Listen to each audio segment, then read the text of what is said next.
नमस्कार साथियों, स्वागत है आपका अपने गौरव ज्ञान धारा यूट्यूब चैनल पर।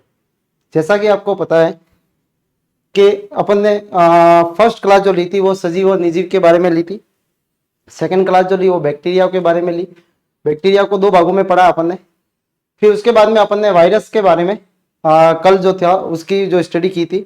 आज जो है अपन जो पढ़ने वाले हैं वो है कवक, जिसको बोला जाता है फंजाई, जिसको फंजाई कहा जाता है। कवक कवक की सामान्य जानकारी ये होती है कि ये जो सामान्य था, कुछ जो कवक जो होती है वो एक्वाटिक भी होती है।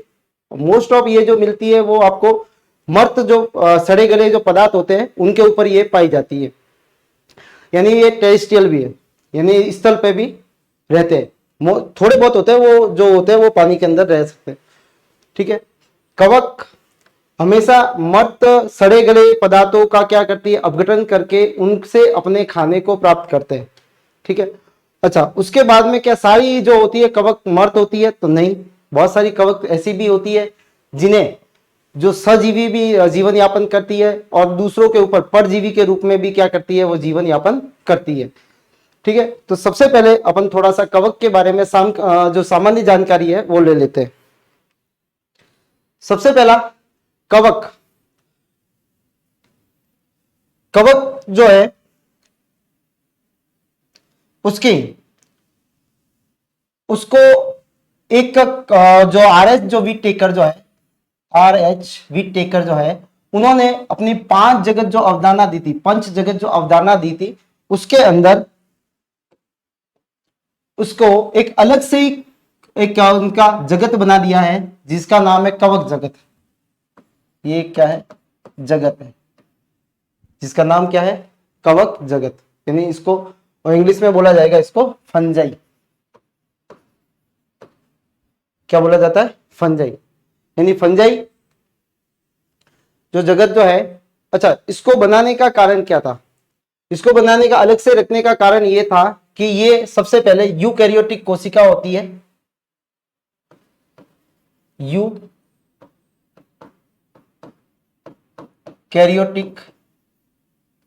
कोशिका है।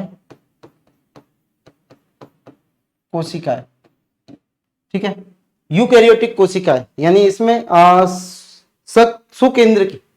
सुकेंद्रक पाया जाता है। यानी केंद्रक जो होता है वो केंद्रक झिल्ली द्वारा जो होता है ढका होता है। ठीक है। दूसरी चीज इसमें ये होती है कि ये कैसे होते हैं? मल्टी सेलुलर होते हैं। मल्टी सेलुलर है, यानी बहुकोशिकीय होते हैं। कोशिकीय है। बहुकोशिकीय होने के कारण इनको इसके कवक के अंदर रखा गया है।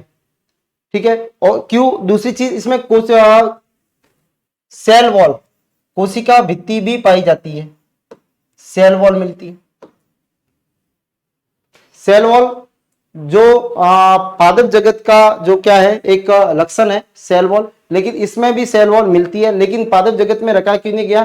क्योंकि ये अपना खाना खुद नहीं बनाते हैं। इसमें कोई भी प्रकाश संश्लेषण की अभिक्रिया नहीं होती है, इसलिए इनको इस अलग से एक जगत बनाना पड़ा, किंगडम बनाना पड़ा, जिसके अंदर इसको रखा गया है। ठीक है। तो सबसे पहले आर एस वी टेकर ने इसको कौन से जगत में रखा गया था? पांच जगत जो अवधारणा दी थी, तो ये आर एस वी टेकर जो है इसको थोड़ा सा देखना,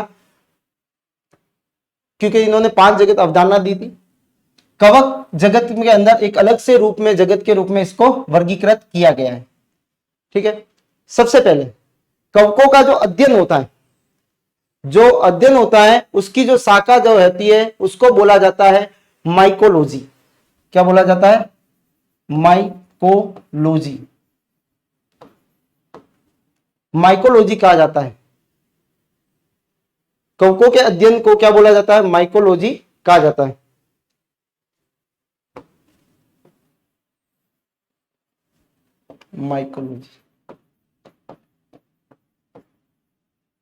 माइकोलॉजी कहा जाता है।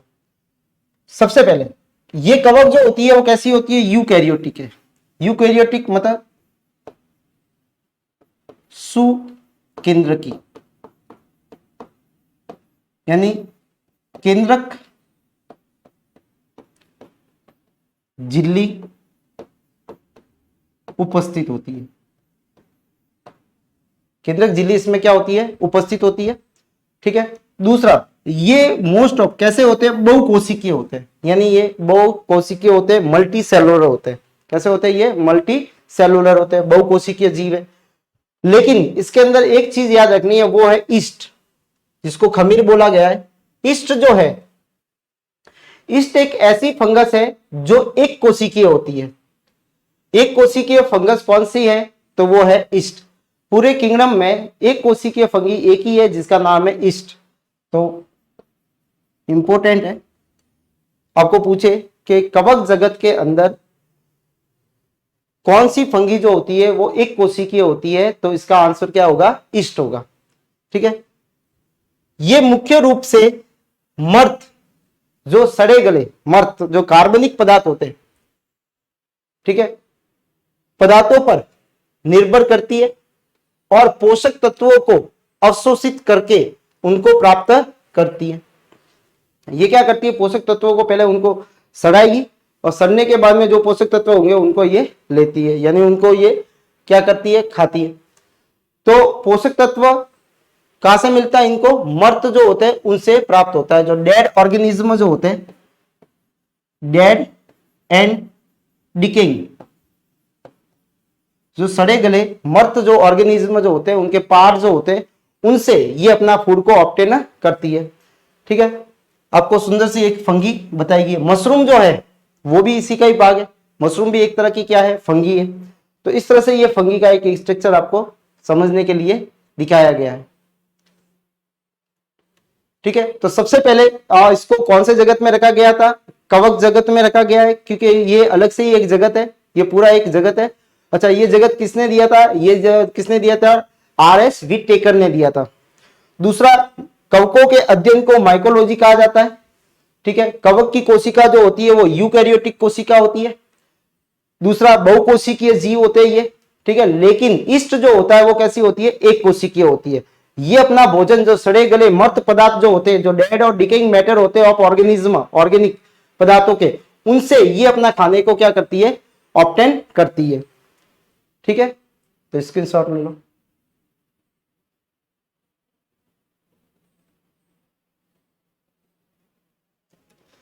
दूसरा, सबसे पहले कुछ कवक ऐसी होती है जो गोबर, जो काउडंग होते हैं, उनके ऊपर ये पनपती है, जिनको बोलते हैं अपन कॉप्रीफिलस, कॉप्रोफिलस। जो गोबर के ऊपर पनपने वाली जो कवक है उनको क्या बोला जाता है? कॉप्रोफिलस कवक कहा जाता है। कौन सी कवक कहा जाता है? कॉप्रोफिलस। आधुनिक कवक विज्ञान का जनक जो है, जिसको बोलते हैं Heinrich Anton de Bary, important. ठीक है। जो कवक का विज्ञान का जो जनक जो है, उनको किनको बोला गया? Heinrich Anton de Bary. De Bary याद कैसे रखना? डे बेरी यानी डेरी। ठीक है। क्योंकि कवक जो होता है, ईस्ट वगैरह, खमीर जो होता है, जो पनीर वगैरह, इनको बेकिंग में, केक बनाने में, वाइन बनाने में, इनमें उपयोग में आता है। तो डे बेरी, इससे आपको याद रह जाएगा। हेनरिक एंटोन डे बेरी के ये जो थे वो क्या थे? कवक विज्ञान के जनक माने जाते हैं। दूसरा, भोजन जो होता है अपने जैसे एनिमल्स के जैसे इसमें भी भोजन का जो संग्रहण होता है वो किस रूप में होता है? ग्लाइकोजन के रूप में होता है। ग्लाइकोजन के रूप में होता है। किसके रूप में होता है? ग्लाइकोजन के रूप में होता है। भोजन का संग्रहण इसमें भी किस रूप में होता है? ग्लाइकोजन। और एनिमल्स में भी किस में होता है? एनिमल्स यानी जंतुओं में भी भोजन का संग्रहण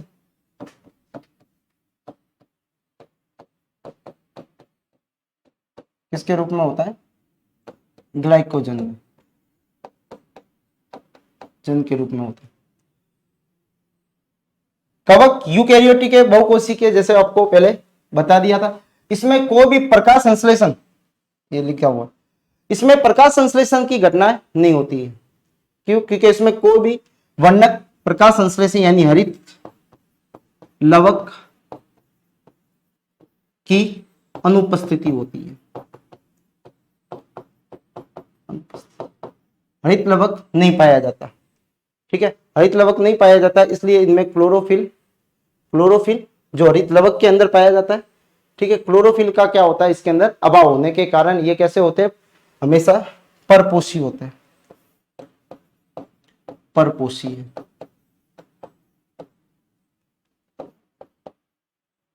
हेट्रोट्रोपस है,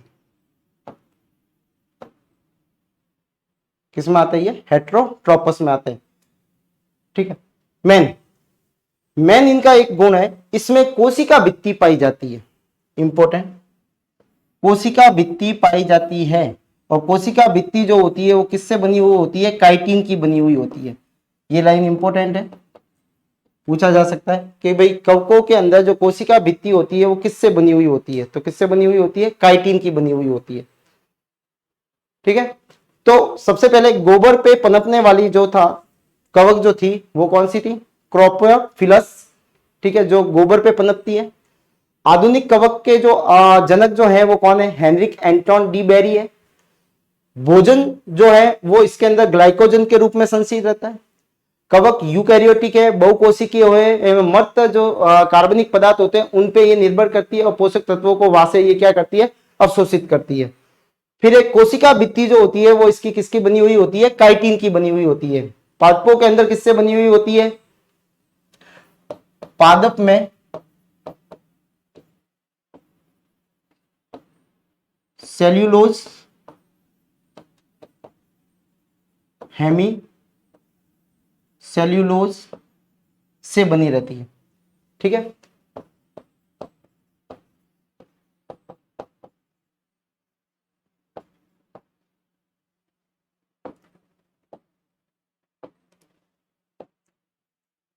हेमी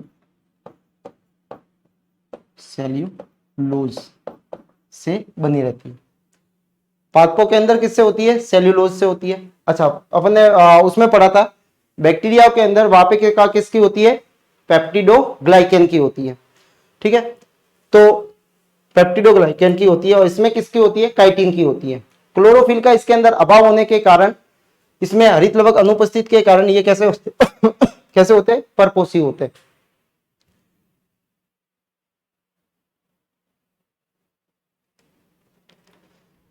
पोषण, अगर कवकों के अंदर देखा जाए तो कवकों को पोषण के आधार पर इनको 3 भागों में विभाजित किया गया है, यानी इनको 3 पार्ट्स के अंदर डिवाइड किया गया है।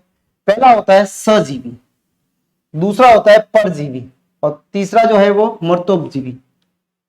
सजीवी, स का मतलब होता है साथ, जीव जो होते हैं वो क्या रहते हैं, साथ में रहते हैं। जीव जो रहेंगे वो क्या रहेंगे, दोनों साथ में रहते हैं, यानी दो जो है वो आपस में साथ में रहते हैं और दोनों को क्या होता है, प्लस का मतलब है लाभ होता है। इसको भी लाभ हो रहा है और इसको भी लाभ हो रहा है। इसका एक एग्जांपल है वो है लाइकेन।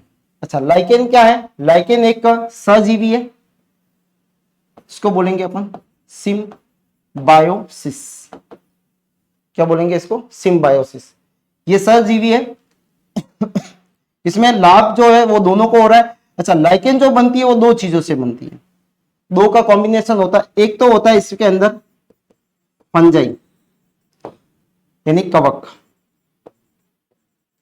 दूसरा जो होता है इसके अंदर वो होती है एल्गी जिसको बोला जाता है शैवाल।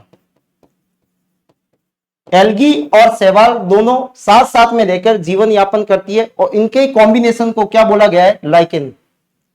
क्या बोला जाता है, लाइकेन बोला जाता है, जिसमें एक कवक होती है और दूसरी फंगी, ठीक है। दोनों क्या रहती है, कवक और एल्गी दोनों साथ में रहती है, ठीक है, और दोनों साथ में रहकर एक दूसरे को क्या करती है, लाभ पहुंचाती है। अच्छा, फंगी क्या लाभ पहुंचाएगी, ये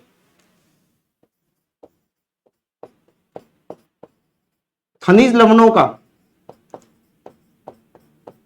को किसको प्रदान करती है, ये खनिज लवण को किसको देगी, ये एल्गी को देती है।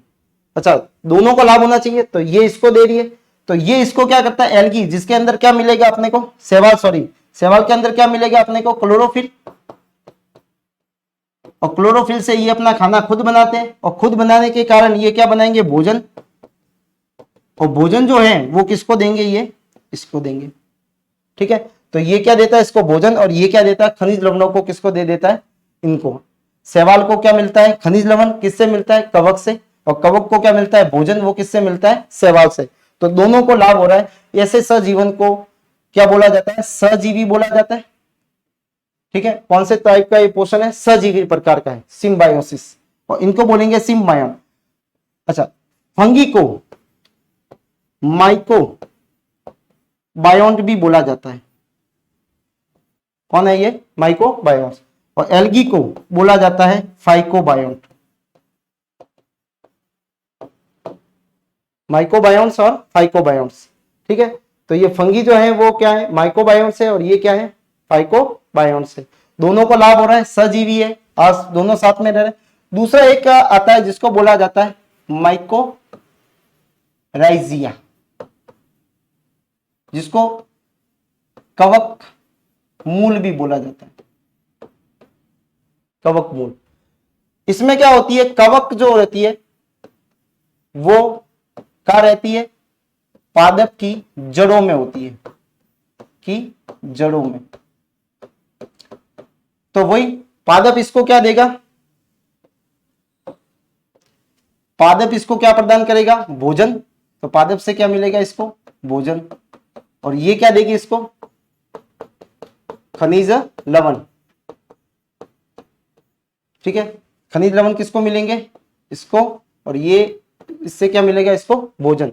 तो दोनों का ये सजीवन है। ठीक है, और ये पाया जाता है पाइनस के अंदर। ये अलगी सॉरी फंगस जो होती है वो कहाँ मिलती है? पाइनस की। जो एक पादप है, जिम्नोस्पर्म है। ठीक है, अनावर्त बीजी। अनावर्त बीजी जो पादप होते हैं, ठीक है, उसका नाम है पाइनस। और पाइनस की जड़ों के अंदर ये कवक पाई जाती है। ठीक है, जो क्या करती है? पादप से को खनिज लवण प्रदान करती है, और पादप उसको क्या करता है? भोजन प्रदान करता है। तो दूसरा एग्जाम्पल कौन सा है? माइकोराइजिया। तो सेकेंड ये है, और फर्स्ट जो है आपका कौन सा है? लाइकेन। ये फर्स्ट है। तो लाइकेन क्या है? सजीवन है एक। ठीक है, जिसमें एल्गी और फंगी का रिलेशनशिप है। ठीक है, दोनों में संबंध है। कवक जो है वो खनिज लवण को किसको देती है? अपने एल्गी को। और शैवाल जो होती है वो किसको दे रही है? इसको भोजन को प्रदान करती है। किसको? फंगी को। ठीक है, ऐसे रिलेशनशिप को क्या बोला जाता है? सजीवी बोला जाता है। ठीक है, और इसको इंग्लिश में बोलेंगे तो सिम्बायोसिस बोला जाता है। दूसरा होता है पक्सीना, परजीवी। परजीवी को बोला जाता है पैरासाइट। क्या बोला जाता है? पैरासाइट। परजीवी। परजीवी वे होते हैं जिसमें क्या होता है? एक को तो फायदा होता है, एक को नुकसान होता है। तो प्लस फायदा, और एक को क्या होगा? नुकसान, माइनस। फायदा जो होता है वो किसको होगा? कवक को होता है। कवक को क्या मिलता है? फायदा। और जिसपे ये मिलते हैं दूसरे जो पादप होते हैं, पादपों पे पाए जाते हैं ये। ठीक है, पक्सीनिया जैसे आप गेहूं पे पाया जाता है। पादप को क्या मिलता है? इसमें नुकसान होता है। तो परजीवी में क्या होता है? एक जीव को फायदा होता है, दूसरे जीव को क्या होता है? नुकसान होता है। उसको क्या बोलेंगे अपन? परजीवी। जिसमें एक जीव को फायदा होता है,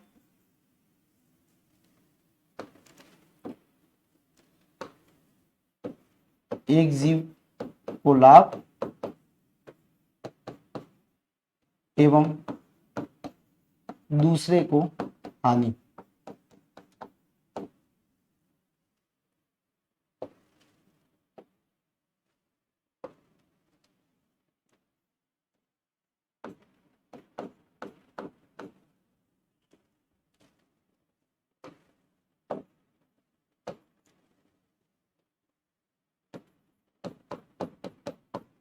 हानि होती है। इसका एक और एग्जांपल है जिसका नाम है एल्बुको।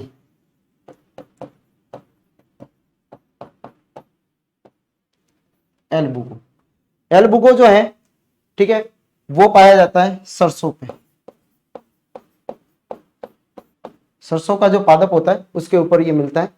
ठीक है। तो एल्बुगो जो है वो भी क्या है, एक परजीवी है, और पक्सिनिया भी क्या है, एक परजीवी है। उसके बाद में मर्तजीवी, ठीक है। मर्तजीवी में आता है एक तो पेनिसिलियम, जो क्या होता है, सड़े गले मर्त कार्बनिक पदार्थ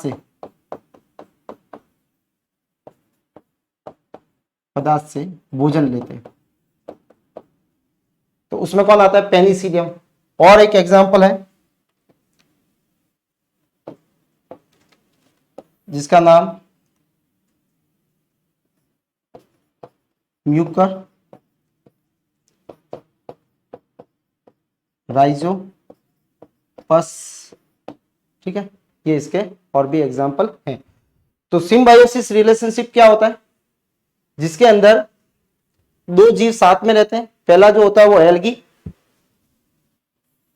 फंगी, और दूसरा एल्गी, ये दोनों क्या है, साथ में रहते हैं, ठीक है। इनके रिलेशनशिप को क्या बोला जाएगा, सजीवन बोला जाएगा। ये इसको क्या देता है, भोजन देता है, और ये इसको क्या देता है, खनिज लवण को प्रदान करता है। दूसरा बताया आपको माइकोराइजिया, जिसको कवक मूल भी बोला जाता है, जो कहाँ पाई जाती है, पादपों की जड़ों के अंदर ये कवक पाई जाती है, ठीक है। राइजिया शब्द रूट से रिलेटेड है। दोनों ये साथ साथ में परजीवी, जिसमें एक को फायदा होता है, एक को क्या होता है, नुकसान होता है, ठीक है। और मृतोपजीवी, जिसमें सड़े गले मृत पदार्थ जो होते हैं उनसे ये खाना लेते हैं।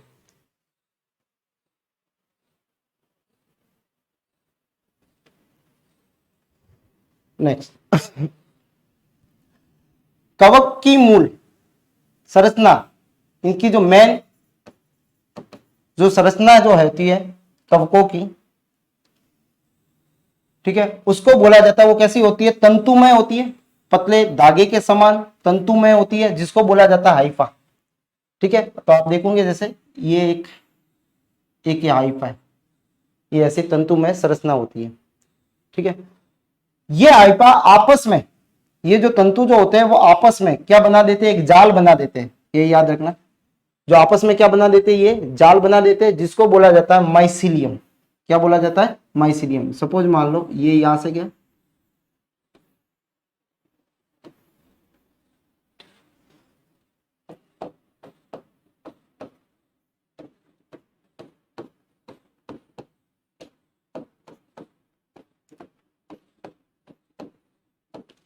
ये माइसिलियम है। तो एक तरह से ये क्या बन गया, माइसिलियम, ठीक है।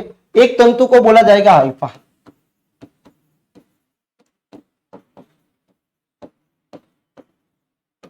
क्या बोला जाएगा, हाइफा, ठीक है। और इसके जो जाल को बोला जाता है माइसिलियम, जाल को क्या बोला जाता है, माइसिलियम, ठीक है।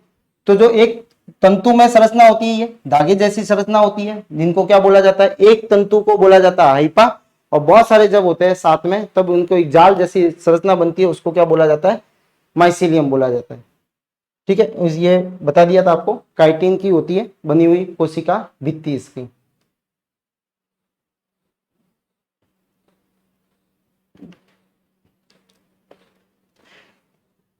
दूसरा, माइसिलियम के आधार पर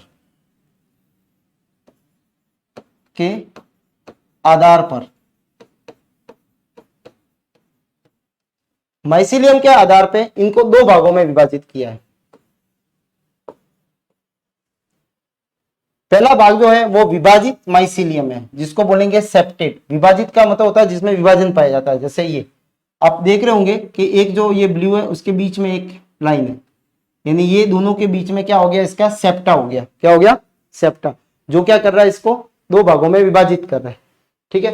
तो ये कैसा होता है, सेप्टेड है, माइसिलियम होता है, जिनके अंदर क्या होती है, एक केंद्र की होती है। कोशिका जो होती है वो कैसी होती है, कोशिका एकल केंद्र की होती है,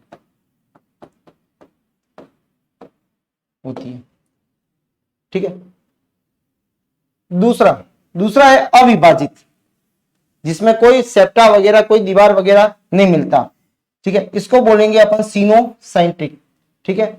यह माइसिलियम क्या बोला जाता है, इसको सीनोसाइंट्रिक माइसिलियम बोला जाता है। जैसे आप दूसरे वाला डायग्राम देख लो, ठीक है, इसके अंदर आपको कोई सेप्टम नहीं मिल रही है, ठीक है, बीच में कोई भी दीवार नहीं है, सीधे न्यूक्लियस जो है वो फैले हुए बैर है, ठीक है।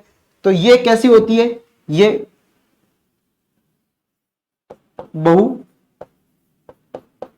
केंद्रकीय है, बहु केंद्रकीय, क्योंकि जब सेप्टा होगा ही नहीं तो कोशिका, ये एक कोशिका है, ठीक है, तो इसके बीच में ये दीवार आएगी तो ये एक दूसरे को क्या कर रही है, अलग कर रही है, ठीक है, और इसमें भी ये क्या है, ये दूसरी है, तो ये भी एक दूसरे से कैसी हो रही है, अलग हो रही है, ठीक है। बीच में ऐसा राउंड तरह का एक छिद्र होता है जिसके जरिए मटेरियल जो है वो एक सेल से दूसरे सेल में जाता है, ठीक है। जो सेप्टा जो होता है वो कैसा होता है, छिद्रित होता है, छिद्रित होता है, ठीक है, जिसमें पोर्स होते हैं।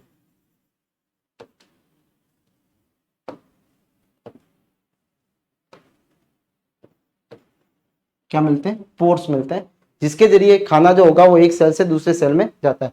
इसमें क्या होता है, कोई सेप्टा या दीवार होती नहीं है तो न्यूक्लियस जो होते हैं वो फैले रहते हैं, तो आप एक सेल ये पूरी ये एक गिनी जाएगी। तो इसमें क्या होता है, बहुत सारे क्या होते हैं, न्यूक्लियस होता है, तो इनकी सेल जो होती है वो कैसी होती है, बहुकेंद्र की होती है। कैसी होती है, बहुकेंद्र की, जिसको बोलेंगे अपन मल्टी न्यूक्लिएटेड होती है, मल्टी न्यूक्लिएटेड होती है, यानी बहुकेंद्र की होती है, ठीक है।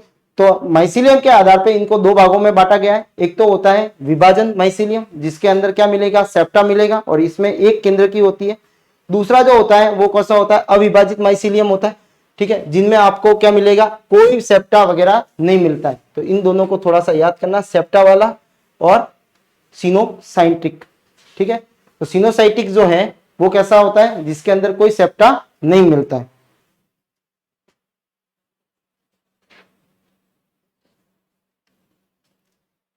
अब है कवक जो है वो जनन कैसे करते हैं, ठीक है। तो जनन, इनमें तीनों प्रकार के जनन पाए जाते हैं, ठीक है। कायिक भी पाया जाता है, अलैंगिक भी पाया जाता है और लैंगिक भी पाया जाता है।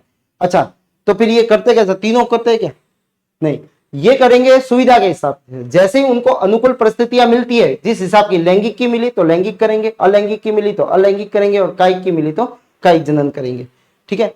तो कायिक जनन, तीन तरह के जनन होते हैं, कायिक जनन, अलैंगिक जनन और लैंगिक जनन, ठीक है। कायिक जनन जो होते हैं जिसमें आता है खंडन, खंडन को बोला जाता है फ्रेगमेंटेशन। क्या बोला जाता है, फ्रेगमेंटेशन, फ्रेगमेंटेशन बोला जाता है। फ्रेगमेंटेशन का मतलब होता है टूटना, जिसमें क्या होता है, जैसे आप देखने जाओगे तो ये फंगी है, ठीक है, तो इनके जैसे ये क्या है, यहां से टूट गई तो इसके तीन पार्ट हो गए, एक, दो और ये तीन, ये तीनों पार्ट नई फंगी बना लेंगे, ठीक है। तो इसको बोला जाता है फ्रेगमेंट। फ्रेगमेंट का मतलब ही होता है टूटना, खंडों में, ठीक है। तो खंडन पहला कौन सा है, तो ये कायिक है, कैसा है, ये कायिक है। दूसरा होता है विखंडन। विखंडन का मतलब होता है बाइनरी, विखंडन का मतलब फ्यूजन,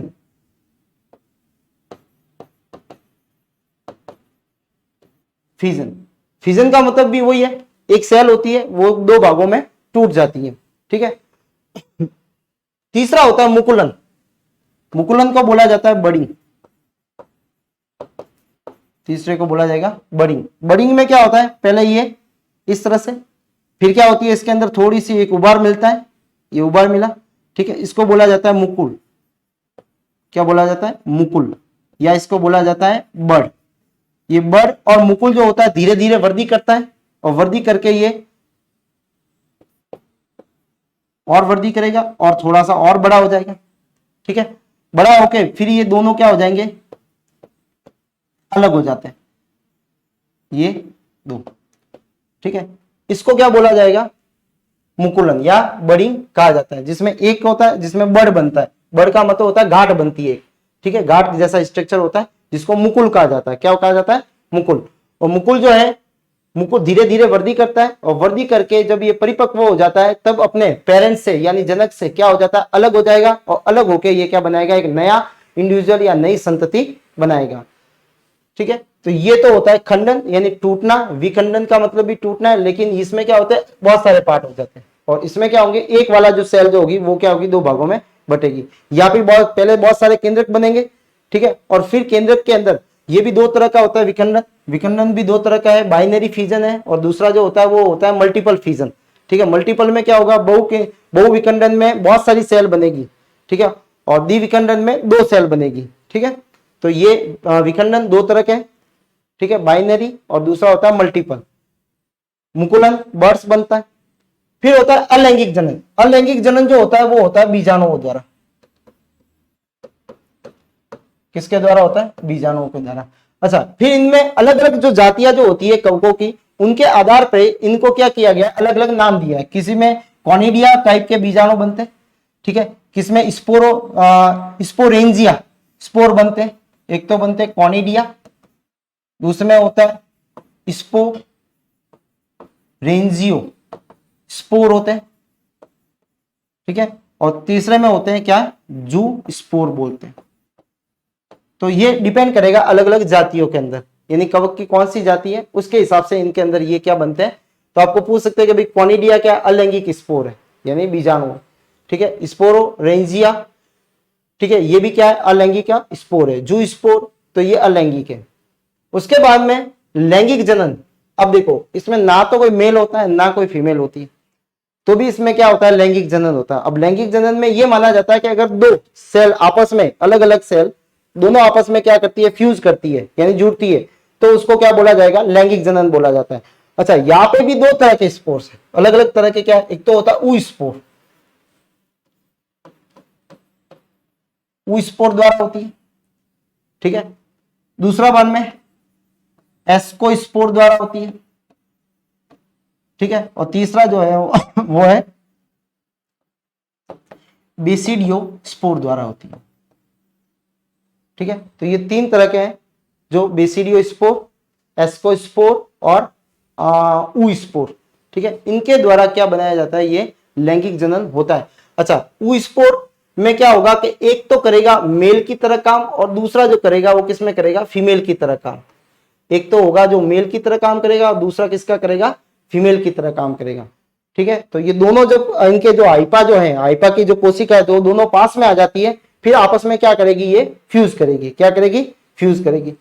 ठीक है, अब होता है लैंगिक चक्र। ये फ्यूज जो करती है लैंगिक चक्र, मतलब इसी को ही आगे कैसे फ्यूज करेगी। तो पहले तो प्रोसेस जो होता है लैंगिक का वो होता है प्लाज्मोगेमी। ठीक है, दूसरा जो होता है वो होता है इसमें कैरियोगेमी, और तीसरा जो होता है वो होता है युग्मनज का निर्माण। क्या बनेगा, जाइगोट बनेगा। ठीक है, तो ये तीन प्रोसेस होते हैं जिनके जरिए ये क्या होता है, लैंगिक जनन होता है। कैसे होता है एक बार देख लो। जैसे सपोज मान लो एक हाइपा है, हाइपा अभी बताया था, जो तंतु होता है एक, ये हाइपा, और इसके पास में जैसे दूसरी जाति का कोई, इसकी का क्या आ गया, दूसरा हाइपा आ गया ये। तो पहले क्या होगा, ये जैसे कोशिका है, ये इसका क्या हो गया, केंद्रक है, ये इसका केंद्रक है। ठीक है, और इसके अंदर क्या है, ये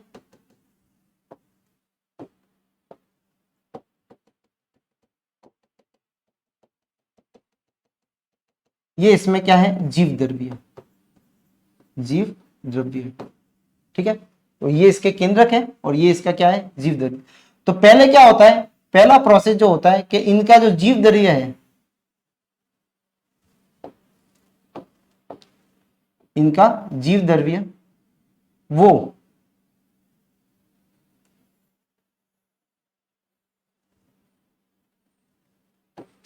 आपस में क्या करेगा, मिक्स हो जाएगा।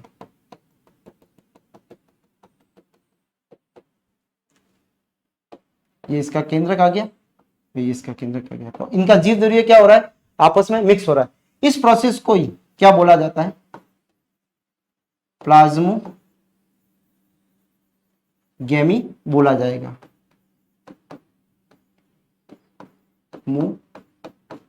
गेमी बोला जाता है। ठीक है, तो प्लाज्मोगेमी का मतलब समझ में आ चुका होगा कि भी क्या होता है, प्लाज्मा, प्लाज्मा मतलब जीव द्रव्य, आपस में इनके जीव द्रव्य क्या होते हैं, पहले मिक्स होंगे। ठीक है, फिर दूसरा जो प्रोसेस होता है वो चलता है, उसके अंदर क्या होता है, ये पहला है, जीव द्रव्य मिक्स हो जाते हैं। क्या हो जाते हैं, मिक्स हो जाते हैं। ठीक है, दूसरे प्रोसेस में यह होता है कि जो इनके न्यूक्लियस जो थे,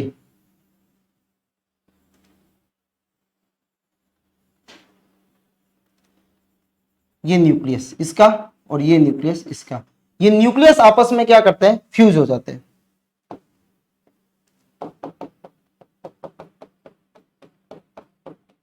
ठीक है, न्यूक्लियस आपस में फ्यूज हो जाते हैं। इस प्रोसेस को, ये दूसरा है, ठीक है, तो इसमें दूसरा प्रोसेस है जिसमें क्या बोलेंगे अपन, कैरियोगेमी बोलेंगे, यानी केंद्रक संलयन। ठीक है, और ये क्या बोलते हैं इसको,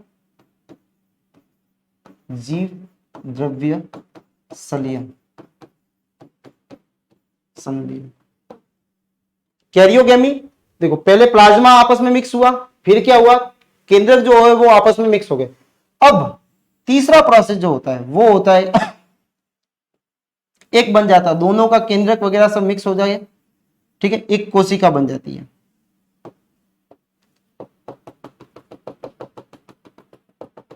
ठीक है, जिनको बोला जाता है क्या, जाइगोट।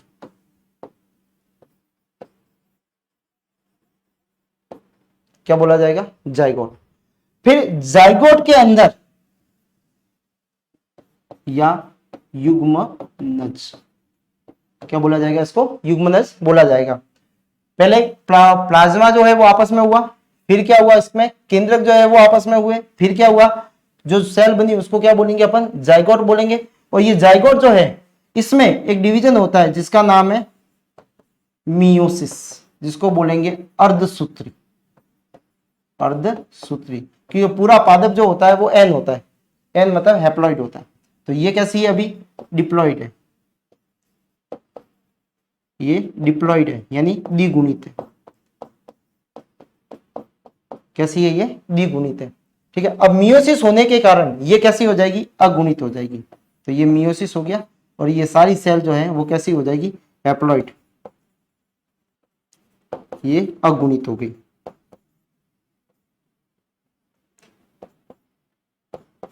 कैसी हो गई, ये अगुणित। ठीक है, यानी आधी हो गई। ठीक है, तो मियोसिस अर्धसूत्री, नाम से पता लग रहा है अर्धसूत्री। अर्धसूत्री का मतलब होता है जिसमें गुण जो बनने वाली जो कोशिका जो होती है विभाजन के बाद उसमें गुणसूत्रों की संख्या आधी हो जाती है। ठीक है, तो इस विभाजन को अर्धसूत्री विभाजन कहा जाता है। फिर धीरे धीरे फिर इसमें होगा समसूत्री, और समसूत्री के बाद में ये ऐसे बहुत सारी सेल बनेगी जिसको फ्रूटिंग बॉडी। ठीक है, और ये सेल जब फटेगी तो प्रत्येक सेल से नया वापस क्या बनेगा, पेनिसिलियम बनता है। ये पेनिसिलियम क्या है, ये कवक बनती है। ठीक है, तो ये होता है। तो पहला प्रोसेस प्लाज्मोगेमी, दूसरा जो है वो कौन सा है, कैरियोगेमी, और तीसरा जो है वो जाइगोट, युग्मनज का निर्माण। ठीक है,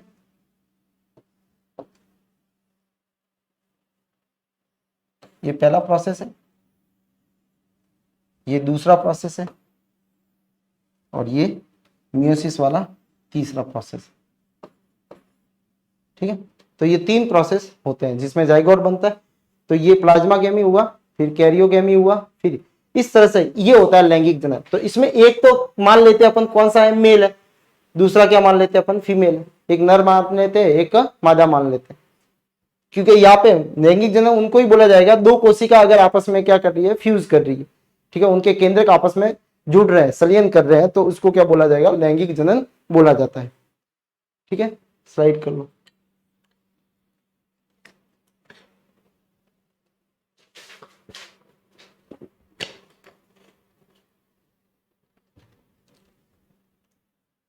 तो लैंगिक चक्र के अंदर प्लाज्मोगेमी, ठीक है, कैरियोगेमी और युग्मनज, तो ये तीनों बने।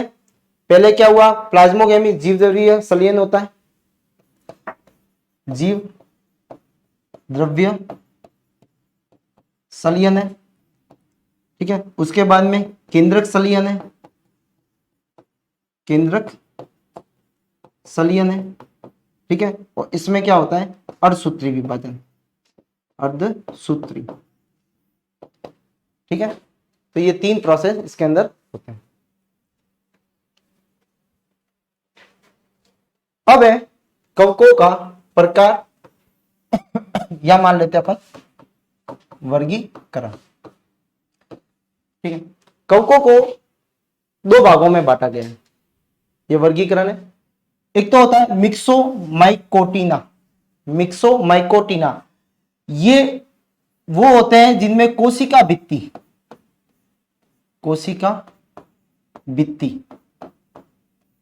क्या होती है, अनुपस्थित होती है।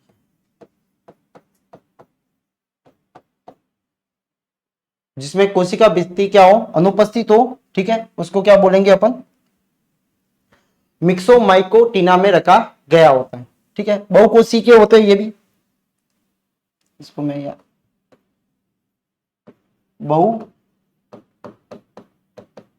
बहुकोशिकीय है। ठीक है, दूसरा सेल वॉल अनुपस्थित है। ठीक है, और इसका जो एग्जाम्पल है वो है अवपक।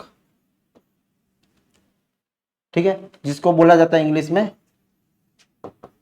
Slime mood. क्या बोला जाता है, स्लाइम मूड बोला जाता है।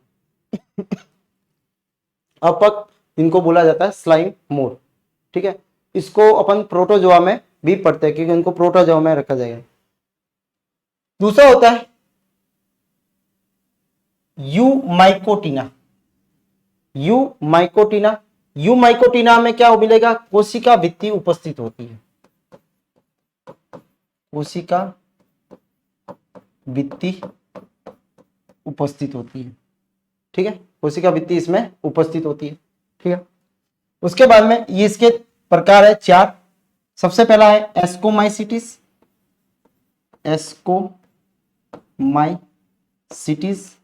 फिर है फाइकोमाइसिटिस। तीसरा जो है बेसिडियोमाइसिटिस।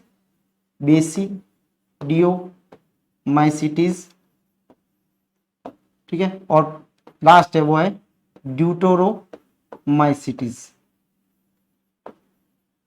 ठीक है, तो ये 4 प्रकार है इसके। पहला है एस्कोमाइसिटिस, फाइकोमाइसिटिस, बेसिडियोमाइसिटिस और ड्यूटेरोमाइसिटिस।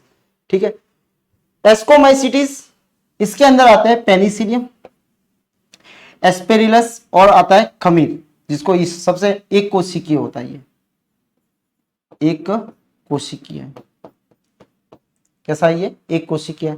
ठीक है, उसके बाद में इसके अंदर एक और आता है जिसका नाम है न्यूरोस्पोरा।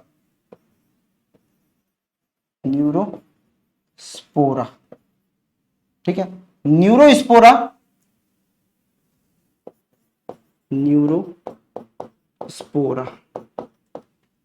जिसको बोला जाता है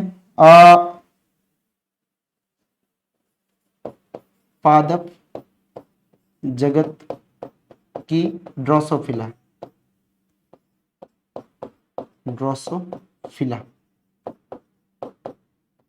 क्योंकि जंतु जगत में जितने भी काम होते हैं, वो परीक्षण होते हैं, वो सब जो जेनेटिक में किए थे वो ड्रोसोफिला पे किए थे, और पादपों के अंदर किस पे करते हैं, इसके अंदर करते हैं। ठीक है, तो जो टैटम ने वो दिया था कोशिका सिद्धांत, मतलब कोशिका की जो बताया था कि प्रोटीन जो होते हैं, डीएनए से प्रोटीन बनता है, डीएनए से आरएनए, आरएनए से प्रोटीन बनता है, तो उसपे में इसका उपयोग किया गया है, न्यूरोस्पोरा। उसके बाद में फाइकोमाइसिटिस में है राइजोपस और एल्बुगो। ठीक है, ये फाइकोमाइसिटिस के एग्जांपल है। मशरूम जिसको बोलते हैं एगेरिकस,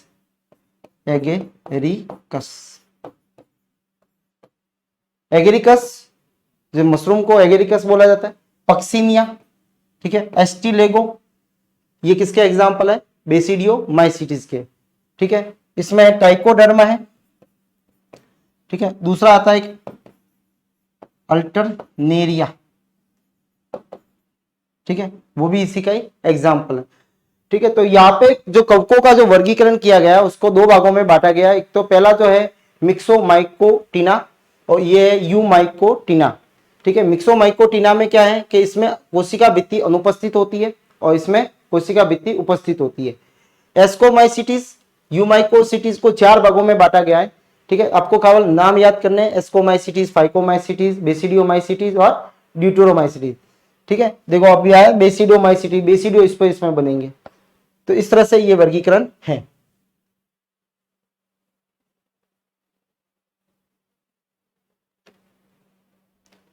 अब कवकों का आर्थिक महत्व क्या है? कवकों का आर्थिक महत्व में ये नहीं क्या काम आते हैं। तो पहला जो है वो अगर खाद्य उद्योग में देखें तो सबसे ज्यादा मशरूम आप खाते भी हो, ठीक है, जिनकी सब्जी भी बनाई जाती है। मशरूम एक लोकप्रिय सब्जी है जिसमें प्रोटीन, विटामिन और खनिज लवणों का क्या होता है, अच्छा भंडारण मिलता है। तो मशरूम जो खाद्य के रूप में उपयोग में आ रही है। दूसरा होता है खमीर या ईस्ट। खमीर या ईस्ट को ब्रेड बनाने में, बियर बनाने में, वाइन बनाने में और अन्य किण्वन जो होता है, किण्वित पदार्थों को बनाने में इसका उपयोग किया जाता है।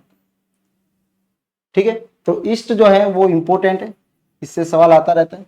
ईस्ट जो है वो एक कोशिकीय है और इसका काम है ब्रेड बनाने में, बियर, वाइन और किण्वन।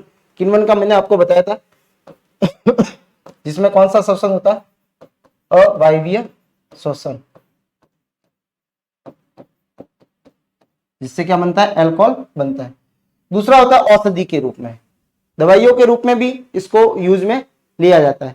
ठीक है, तो सबसे पहले जो औषधि जो थी, ठीक है, वो किसने बनाई, पेनिसिलियम नोटेटम।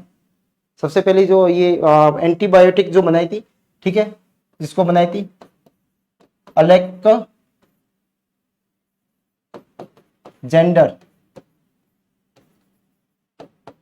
फ्लेमिंग ने, किसने बनाई थी, अलेक्जेंडर फ्लेमिंग ने इसको बनाया था। अलेक्जेंडर फ्लेमिंग ने इसको क्या बनाया था, ये एंटीबायोटिक, पहली एंटीबायोटिक बनाई थी किसकी, पेनिसिलियम नोटेटम की। ठीक है, फिर होता है इम्यूनो सस्पेंशन, यानी ये क्या करते हैं, जैसे कभी कभी क्या कुछ कवकों का उपयोग जो होता है इस दवाइयों के रूप में भी किया जाता है। इसमें क्या होता है, जैसे अंग प्रतिरोपण करते हैं, जैसे किडनी को ट्रांसप्लांट किया, ठीक है, तो ट्रांसप्लांट करने से क्या होता है, जो बाहर से अपने किडनी लाई है तो अपना जो बॉडी जो होती है वो इसको रिजेक्ट कर सकती है। ठीक है, वो उसके अगेंस्ट में क्या बना सकती है, प्रतिरक्षी, यानी प्रतिरक्षी को बना सकती है, एंटीबॉडीज को बना सकती है। ठीक है, तो इन दवाइयों का उपयोग करके उसको एंटीबॉडीज जो बनाने की दर है उसको क्या किया जाएगा, कम किया जाएगा, उसको रोका जाएगा। ठीक है, तो प्रतिरक्षा जो प्रणाली को क्या किया जाता है, दबाने के लिए इसका उपयोग में किया जाता है। तो इसमें भी किसको उपयोग में लिया जाता है, कवकों को उपयोग में लिया जाता है।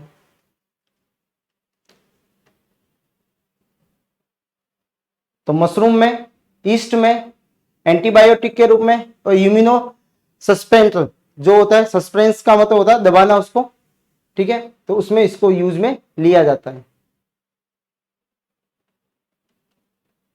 नेक्स्ट जो है कृषि के रूप में बायो फर्टिलाइजर, जैसे माइकोराइजिया, मैंने आपको बता दिया माइकोराइजिया कहाँ रहते हैं, ये कवक प्लस मूल होती है किसकी, पादप की, उसके अंदर ये मिलते हैं। ठीक है, जिससे ये क्या देते हैं, खनिज लवण, खनिज लवण, और खनिज लवण कहाँ जाएंगे, मृदा में, और मृदा से क्या होगा, उसका बायो फर्टिलाइजर बढ़ेगा, यानी फर्टिलिटी उसकी क्या होगी, बढ़ेगी। फिर है बायो पेस्टिसाइड के अंदर, ठीक है, जिसमें है बोवेरिया बेसियाना। बोवेरिया बेसियाना जो है, बोवेरिया बेसियाना ये कवक है जो क्या करती है, जो कीट होते हैं जो फसलों को नष्ट करते हैं, ठीक है, उन कीटों को संक्रमित करके उनको क्या कर देती है, नष्ट कर देती है। तो ये फायदेमंद वाली है। ठीक है, जो कीटों को नष्ट करके फिर क्या बनाएगी, ये तो बायो पेस्टिसाइड है, यानी कोई लिविंग थिंग्स से क्या कर रहा है, लिविंग थिंग्स को मार रहा है।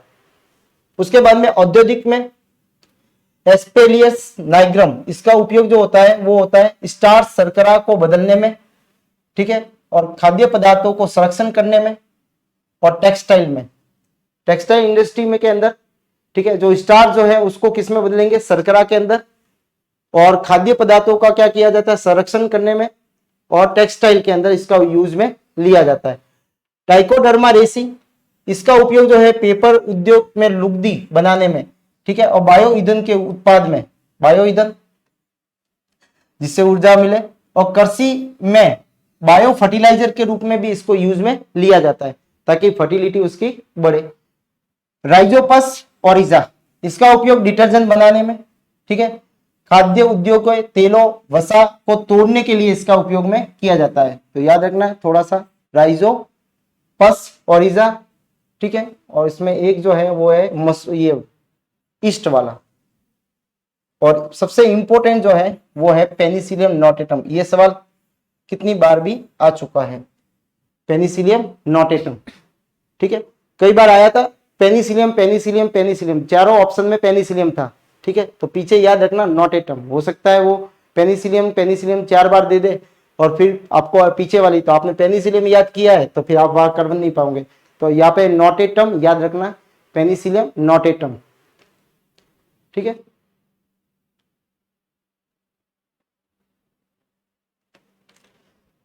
अब है हानिकारक कवक। वे कवक जो अपने लिए कैसे होते हैं, हानिकारक होते हैं, और उनके द्वारा होने वाले नुकसान, ठीक है। जैसे एस्परजिलस, एस्परजिलस जो होती है, कवक जो होती है, वो फेफड़ों को संक्रमित करती है अपने, ठीक है, जिससे रोग को एस्प्रोजिलोसिस रोग कहा जाता है। एस्प्रोजिलोसिस रोग कहा जाता है। एस्परजिलस, एस्परजिलस फेफड़ों को संक्रमित करती है। किसको संक्रमित करती है? फेफड़ों को। खाद्य पदार्थों को ये क्या कर सकती है? खराब कर सकती है। एलर्जी, ठीक है। तो जितनी भी ये स्किन संबंधी जो बीमारियां जो होती है, दांत खाज खुजली वगैरह, ठीक है, तो ये किससे होती है? कवकों से होती है। उसके बाद में टाइक्रोफाइटोन, ठीक है, और माइक्रोस्पोरा, ये कवक जो होती है वो दांत, ठीक है, जिसमें एथेलिक फूट एक बीमारी का नाम है। दांत एथेलिक फूट जो होती है वो किसके कारण होती है? माइक्रोस्पोरा और टाइकोफाइटन, ये नाम याद रखना, इंपॉर्टेंट है, ठीक है। और ये फेफड़ों वाला भी, टाइक्रोफाइटोन और माइक्रोस्पोरा, जिससे क्या होता है? दांत खाज और एथेलिक फूट, पैरों के अंदर भी क्या हो जाती है? पैर जो होते हैं उसमें दांत जैसी संरचनाएं बन जाती है।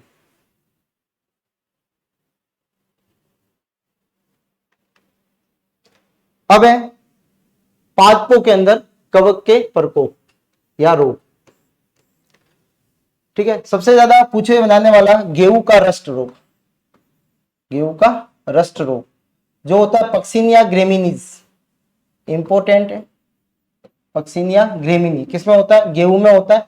पत्तियों पर पीले भूरे या काले धब्बे हो जाते हैं।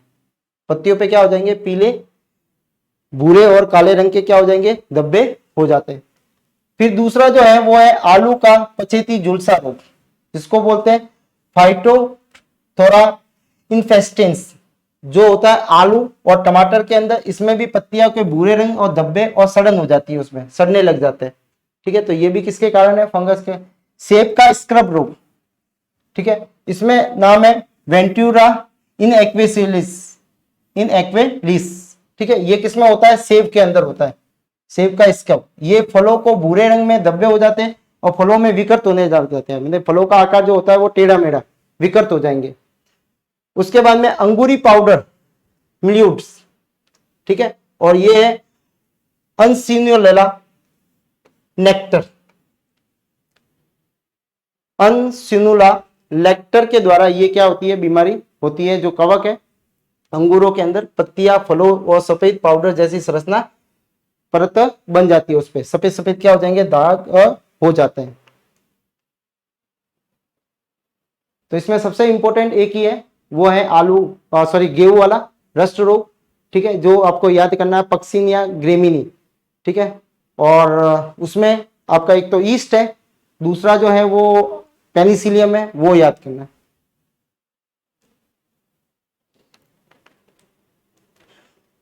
रोग कपास के अंदर गुलाबी रोग, थेल्वोसिस बेसिकोला, जिसमें कपास में होता है, पौधा मुरझा जाता है, जड़ों में क्या होती है? सड़ना स्टार्ट कर देते हैं।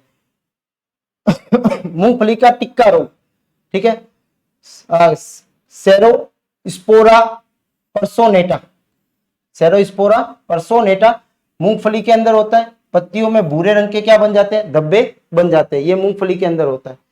उसके बाद में सरसों में व्हाइट रस्ट, ये भी इंपॉर्टेंट है थोड़ा, ठीक है, जो एल्बुगो कैनिडिया द्वारा होता है। किसके द्वारा होता है? एल्बुगो कैनिडिया द्वारा। तो इसको भी थोड़ा सा इंपॉर्टेंट है। सरसों के अंदर होता है। पत्तियों की निचली सतह पे क्या हो जाते हैं, सफेद सफेद दाग हो जाते हैं। जैसे पत्ती है तो उसके यहाँ पे ऐसे व्हाइट व्हाइट व्हाइट व्हाइट क्या हो जाएंगे, दाग हो जाते हैं। ठीक है, तो ये जो होता है एल्बुगो से होता है, एल्बुगो कैनिडिया। तो ये कुछ पादप रोग जो थे जिनके अंदर आपको एक तो सरसों वाला, दूसरा है मूंगफली वाला भी। ठीक है, उसके बाद में सबसे ज्यादा गेहूं रस्ट वाला, एस्परजिलस फेफड़ों को संक्रमित करता है। ठीक है, टाइकोफाइटोन जो माइक्रोस्पोरम जो होता है वो दाद। ठीक है, एथलिक फुट, एथलीट फुट जो है वो इससे होता है। वापस एक बार रिवाइज कर लेते हैं।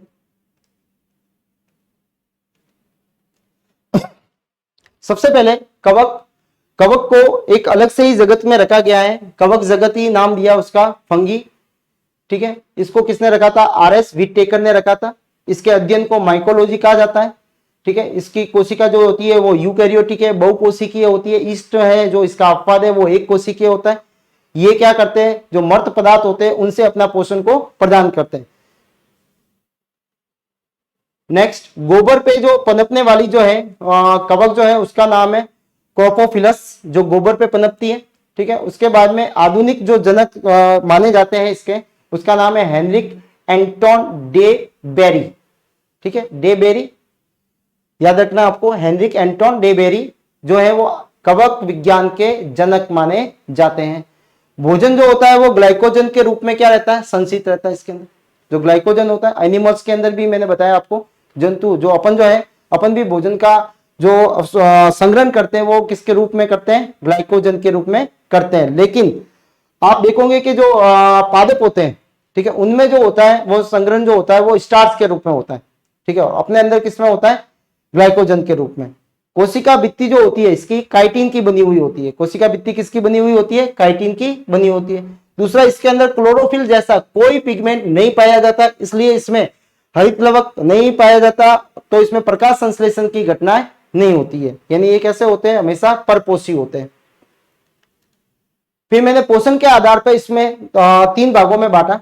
एक तो होता है सजीवी, ठीक है, परजीवी, मर्तोपजीवी। सजीवी, सजीवी का एक एग्जाम्पल है जिसका नाम है लाइकेन। ठीक है, और दूसरा एग्जाम्पल है जिसका नाम है माइकोराइजिया। ठीक है, लाइकेन जो होता है उसमें 2 जीवों का क्या होता है, सजीवन होता है। ठीक है, पहला होता है फंगी और दूसरा जो होता है वो होता है एल्गी यानी शैवाल। कवक और शैवाल दोनों साथ साथ में रहते हैं। कवक जो होता है वो क्या करता है, खनिज लवणों को किसको देता है, एल्गी को देता है। एल्गी जो होती है, शैवाल जो होती है वो भोजन किसको देती है, कवक। तो दोनों को फायदा है, प्लस प्लस। ठीक है, दोनों को क्या है फायदा है। तो ऐसे सजीवन को क्या बोला जाएगा, सजीवी पोषण बोला जाता है। ठीक है, और इसमें जो होते हैं उनको क्या बोले जाएंगे, माइक्रोबायोन्ट्स बोले जाते हैं। जो फंगी वाले जो पार्ट जो होते हैं उनको क्या बोले जाएंगे, जो फंगी होती है उसको माइक्रोबायोन्ट्स बोलते हैं। जो एल्गी होती है या शैवाल होती है उनको फाइकोबायोन्ट्स बोला जाता है। ठीक है, दूसरा माइकोराइजिया जो का रहते हैं पादपों की जड़ में। पाइनस जो अनावर्त बीजी पादप है उनकी जड़ों के अंदर क्या पाई जाती है, एक कवक पाई जाती है। और ये कवक और पादप की जड़ दोनों साथ साथ में सजीवन यापन करती है। ठीक है, और ये सजीवन जो है उसको बोला जाता है, ऐसे कवकों को क्या बोला जाता है, कवक मूल कहा जाता है। उसके बाद में परजीवी पक्सिनिया। ठीक है, पक्सिनिया जो है इसमें क्या होगा, परजीवी, परजीवी का मतलब होता है पैरासाइट, जिसमें एक जीव को फायदा होता है दूसरे को हानि होती है। ठीक है, पक्सिनिया है, एल्बुगो है, अभी जैसे पढ़ा था सरसों में, एल्बुगो कैनिडिया। ठीक है, तो एल्बुगो वो सरसों जो प्लांट होगा वो लिविंग है, जिंदा है। ठीक है, और उसके ऊपर ये कवक जो है वो क्या कर रही है, उसके ऊपर रह रही है। ठीक है, तो उसको क्या बोलेंगे, ये परजीवी बोलेंगे। क्या बोलेंगे, परजीवी। और मरे हुए से लेते हैं तो क्या होता है उसको पेनिसिलियम। ठीक है, जैसे रोटी रखी अपन ने, ठीक है तो रोटी जो होगी वो धीरे धीरे उसमें फंगस लग जाएगी। ठीक है, अगर बंद रखते हैं उसको 2-3 दिन तक के, तो क्या हो जाती है, वो फंगस लग के पूरी खराब हो जाती है। ठीक है, तो वो कौन सी होगी, मर्तजीवी में आएंगे। वो जो फंगस होगी वो किस में आएगी, मर्तजीवी में आएगी। ईस्ट वगैरह जो है वो मर्तजीवी। फिर है म्यूकर, इसके एग्जाम्पल और भी बताए, राइजोपस है वो इसके एग्जाम्पल है। फिर है हाइपा। कहते हैं कि कवकों की संरचना अगर देखी जाए तो इसके अंदर तंतुमय संरचना होती है जिसको हाइपा कहा जाता है, और हाइपा के जाल को माइसिलियम कहा जाता है। हाइपा जो होता है वो जाल में मिलता है और उसको क्या बोलेंगे अपन, माइसिलियम। शाखाओं में बटा हुआ रहता है। उसको बोलते हैं अपन माइसीलियम। कोशिका भित्ति काइटिन की बनी होती है। माइसीलियम के आधार पे इनको दो दो भागों में बांटा गया है। एक तो विभाजित माइसीलियम और दूसरा होता है अविभाजित, सेप्टेट और सिनोसाइटिक माइसीलियम होते हैं। ठीक है, जिनमें सेप्टम मिलेगा, दीवार मिलेगी, कोशिका अलग अलग होगी। ठीक है, उसको क्या बोलेंगे अपन विभाजित, और जिसमें नहीं होती उसको क्या बोलेंगे अविभाजित, जो बहुकेंद्र की होगी, क्योंकि सेप्टा हो गए नहीं तो न्यूक्लियस क्या होंगे उसके अंदर घूमते रहेंगे। तो यहाँ पे जैसे है तो न्यूक्लियस ने जो सेप्टा नहीं है तो इसमें न्यूक्लियस जो होंगे, केंद्रक जो होंगे वो क्या करते रहेंगे, घूमते रहेंगे। ठीक है, तो अविभाजित माइसीलियम है, ये बहुकेंद्र की होता है, ये एकल केंद्र की होता है। ठीक है, और इसमें यहां से जाने के लिए इसमें छिद्र पाए जाते हैं, पोर पाए जाते हैं। फिर एक जनन जो होता है वो अगर कायिक जनन, लैंगिक जनन और अलैंगिक जनन तीनों प्रकार के पाए जाते हैं। कायिक जनन को देखा जाए तो खंडन है, दूसरा जो है विखंडन है, और तीसरा जो है वो मुकुलन है। ठीक है, तो खंडन का मतलब टुकड़े होना, विखंडन का मतलब एक से दो भाग होना या बहुत सारे भाग होना, मुकुलन का मतलब होता है बर्डिंग। फिर है अलैंगिक के अंदर कुछ स्पोर बनते हैं, उनके द्वारा होते हैं, क्वानिडिया होते हैं, स्पोरेंजिया स्पोर होते हैं और जू स्पोर होते हैं, ये अलैंगिक बीजाणु है। लैंगिक जो होते हैं उनमें ऊ स्पोर होता है, एस्को स्पोर होता है, बेसिडियो स्पोर होता है। ठीक है, बेसिडोमाइसिटीज में ये, एस्कोमाइसिटीज में ये। उसके बाद में इनके जो प्लाज्मा गेमी, लैंगिक चक्र जो होता है, ये कैसे लैंगिक जनन करते हैं, तो प्लाज्मा गेमी होता है पहले, यानी प्लाज्मा जीवधरी आपस में मिलेगा। ठीक है, ये जीवधरी आपस में मिलेगा, फिर क्या होगा, इनका केंद्रक जो होगा वो क्या होगा, सलियन होगा, तो ये केंद्रक सलियन हो गया। फिर क्या होते हैं, इसमें जाइगोट बनता है, दोनों कोशिका जब सलियन होने के बाद में जो पहली कोशिका बनती है उसको जाइगोट या युग्मनज कहा जाता है। फिर उसके अंदर क्या होगा, अर्धसूत्री विभाजन होगा, अर्धसूत्री विभाजन से 4 कोशिकाएं बनती है, जो कैसी होगी, अगुणित होती है, हैप्लॉइड होती है, और फिर उसमें क्या हो जाता है, वापस समसूत्री से बहुत सारी बनती है। जब ये पाउच जो होता है जब फट जाएगा, और फटने के बाद में सारी सेलें जो होती है बाहर आ जाएगी, और एक सेल से नया कवक का निर्माण होता है। ठीक है, तो ये था लैंगिक जनन। फिर वर्गीकरण को देखा जाए तो वर्गीकरण को है मिक्सोमाइकोटिना, ठीक है, और यूमाइकोटिना। यूमाइकोटिना को 4 भागों में बांटा गया है, एस्कोमाइसिटीज, फाइकोमाइसिटीज, बेसिडोमाइसिटीज और ड्यूट्रोमाइसिटीज। अच्छा, ड्यूट्रोमाइसिटीज जो है वो क्या है, अपूर्ण कवक है, अपूर्ण कवक है।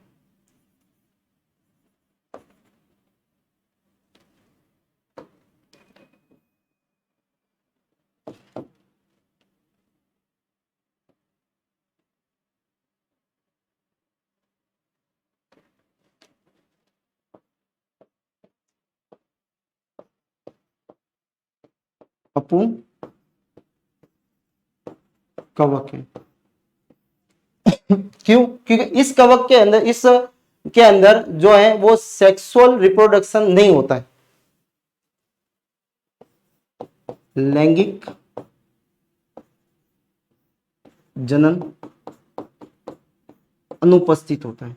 लैंगिक जनन क्या होता है, इसके अंदर अनुपस्थित होता है। ठीक है, तो लैंगिक जनन जो जिनका पता नहीं है, अभी जैसे रिसर्च चलती है, जैसे जैसे अभी देखा गया कि इन में जो रखे गए, जैसे ट्राइकोडर्मा है, ठीक है, उसके बाद में अल्टरनेरिया जो है, इनके अंदर अपन देखने जाए तो इनके अंदर लैंगिक जनन नहीं मिलता है। लेकिन अगर इनकी भी बहुत सारी और भी प्रजातियां है, ठीक है, तो इनमें अगर लैंगिक जनन मिल जाता है तो फिर इनको या तो बेसिडियोमाइसिटीज में या एस्कोमाइसिटीज में वापस इनको डाल दिया जाएगा। ठीक है, ये जो होती है फाइकोमाइसिटीज, ये शैवालीय कवक है। कैसी है, शैवालीय कवक है। एस्को को बोला जाता है थैली नुमा, ये थैली कवक है। ठीक है, ये जो है ये पप बॉल वाली है, पप बॉल वाली कवल है। ठीक है, जिसको मुक्दराकार, कैसी होती है, ये मुक्दराकार होती है। ठीक है, तो पप बॉल, मशरूम जो होती है आपने देखा होगा वो कैसी होती है, पप बॉल की तरह होती है। जैसे मशरूम को अपन देखेंगे तो मशरूम जो होती है वो इस तरह से, इस तरह से मशरूम होती है। ठीक है, तो पप बॉल की तरह ये होती है। ठीक है, और इसको बोलते हैं अपूर्ण या इनकम्प्लीट, इनकम्प्लीट। ठीक है, इनकम्प्लीट ये क्या है, फंगस या कवक है। ठीक है, तो इसमें याद रखना एस्कोमाइसिटी थैली नुमा होती है, ये शैवालीय कवक है, यानी पानी के अंदर भी मिलती है कुछ भाग इनके, ठीक है। और ये जो है वो एगेरी बेसिडियोमाइसिटी ये पफ बॉल की तरह होती है, ठीक है। और ड्यूटेरोमाइसिटी कैसी है, इनकम्प्लीट है।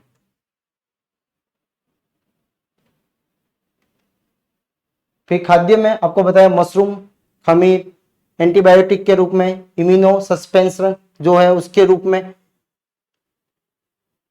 कृषि में बायो फर्टिलाइजर के, बायो पेस्टिसाइड में, ठीक है। और स्पेरिलस नाइग्रा में ट्राइकोडर्मा रेसी है, ठीक है। राइजोपस ओरेजी है, ठीक है। इनका डिटर्जेंट में, स्टार्च को, इसका जैसे देखेंगे तो स्टार्च को शर्करा में बदलने में, ठीक है। इनका पेपर उद्योग में, बायो ईंधन में, ठीक है। और बायो फर्टिलाइजर के रूप में इसका उपयोग किया जाता है। एस्पेरिलस फेफड़ों को संक्रमित करती है ये, ठीक है, जिसको एस्पोजियोलिस बोला जाता है। पादपों को, ये खाद्य पदार्थों को भी क्या करती है, ये खराब कर लेती है। एलर्जी जो आती है वो इससे आती है। ट्राइकोफाइटोन और माइक्रोस्पोरम जो होती है वो क्या है, दाद और एथलीट फूड जो होता है वो इसके कारण होती है बीमारी। फिर गेहूं में याद रखना पक्सिनी या ग्रेमिनी, ठीक है। आलू में फाइटोप्थेरा इन्फिस्टेन, ठीक है। वेंचुरिया इनएक्वेलिस जो सेब के अंदर होता है, सेब के अंदर जो बीमारी होती है वो इसके कारण। तो गेहूं इसके अंदर थोड़ा सा देख लेना। फिर इसमें मूंगफली, ठीक है। कपास में थैलियोसिस बेसिकोला जो कपास के अंदर गुलाबी रोग होता है। मूंगफली का टिक्का रोग सेर्कोस्पोरा परसोनेटा, ठीक है। और एल्बुगो जो कैनिडा है वो किस में होता है, सरसों के अंदर होता है, ठीक है। तो आज अपन ने जो कवक जो थी उसका अध्ययन किया, ठीक है। तो कवकों के अंदर संरचना पढ़ी अपन ने, किसने डिस्कवर किया वो पढ़ा, इनके जनन पढ़े, इनका वर्गीकरण पढ़ा, और लाभदायक और हानिकारक कवक पढ़ी, ठीक है। ये मैं आप बता चुका हूं। एक लाइकेन, चलो वापस इसको थोड़ा सा इसको भी देख लेते हैं। कवक और ये शैवाल का क्या है, सजीवन संबंध है, ठीक है। दूसरा, हाँ एक लाइकेन में रह गया संवेदनशीलता। लाइकेन का उपयोग जो होता है वो लिटमस पेपर बनाने में होता है, ठीक है। दूसरा ये जो होती है वो SO2 के प्रति संवेदनशील होती है। किसके प्रति, SO2 के, सल्फर डाइऑक्साइड के प्रति। जहां प्रदूषण ज्यादा होगा SO2 का, वायु प्रदूषण, वहां पे कवक लाइकेन जो है वह ग्रो नहीं करेगी, ठीक है। जहां पे SO2 की मात्रा अगर ज्यादा है, ठीक है, तो वहां पे ये जो है कवक ये लाइकेन जो है वो वहां पे ग्रो नहीं करती है, ये संवेदनशील होती है इसके प्रति, ठीक है। तो जहां प्रदूषण ज्यादा है तो पता लग जाए, तो ये इंडिकेटर की तरह भी काम करती है। लाइकेन प्रदूषण के प्रति संवेदनशील होती है, इसके लिए वायु की गुणवत्ता के संकेत के रूप में इसका उपयोग किया जाता है, ठीक है।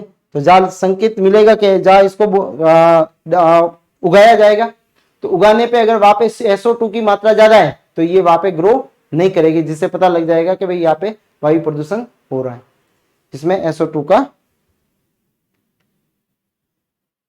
तो आज की क्लास इतनी ही, ठीक है। ये टेलीग्राम चैनल है, कोई भी आपको जो इस जो स्लाइड की जो भी आपको चाहिए वो आपको इस चैनल के माध्यम से प्राप्त हो जाएगी, ठीक है। तो ज्वाइन कीजिए टेलीग्राम चैनल। Thank you.